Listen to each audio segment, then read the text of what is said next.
नमस्कार, मी अमिता. तुम्ही पाहत आहात E6 टीव्ही मराठी. महत्त्वाची बातमी समोर येत आहे. इंडिगो एअरलाइन्सच्या गोंधळामुळे प्रवाशांना सुरू असलेला मनस्ताप आठवडाभरानंतरही कायम आहे.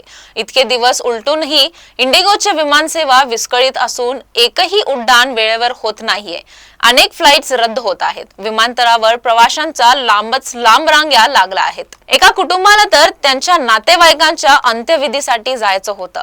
तिथे गावात मृतदेह ठेवलाय, पण त्यांचे नातेवाईक मात्र विमानतळावरच अडकून पडले आहेत. इंडिगो एअरलाइन्स कडून सेवा नियोजित वेळेवर आणण्याचा प्रयत्न सुरू आहे, पण ज्या फ्लाइट्सचे उड्डाण होणार आहे त्याही वेळेवर नसून बराच उशीर होत असल्याने प्रवाशांच्या रागाचा पारा चढला आहे. सुरू असलेला फ्लाइट देखील उशिराने सुरू असल्याने प्रवाशांचे हाल होत आहे. त्यातच एक धक्कादायक गोष्ट समोर आली आहे. आपल्या नातेवाईकांच्या अंत्यविधीसाठी दरभंगाला जाण्यासाठी एक कुटुंब गुजरातवरून रात्रभर प्रवास करत विमानतळावरती आलं, पण इंडिगोची सेवा कोलमडल्यामुळे त्यांनाही विमानतळावर तात्काळच उभं राहावं लागलं. यूपीच्या दरभंगामध्ये काल हृदयविकारांनी मोहम्मद इतिहाब नावाच्या व्यक्तीचा मृत्यू झाला. त्याचे नातेवाईक गुजरातमध्ये राहत असून इमर्जन्सीसाठी इंडिगोच्या विमानाने जाणार होते. मात्र इंडिगोची विमानसेवा विस्कळीत असल्याने आता ते वेळेवर पोहोचू शकत नसून त्या व्यक्तीचा मृतदेह तसाच पडून असल्याची माहिती देखील त्यांचे नातेवाईकांनी दिली आहे. दुःखद प्रसंगी त्यांना गावात पोहोचायचं आहे, तिथे नातेवाईकांचा मृतदेह ठेवला आहे, पण विमानसेवा विस्कळीत असल्याने तिथपर्यंत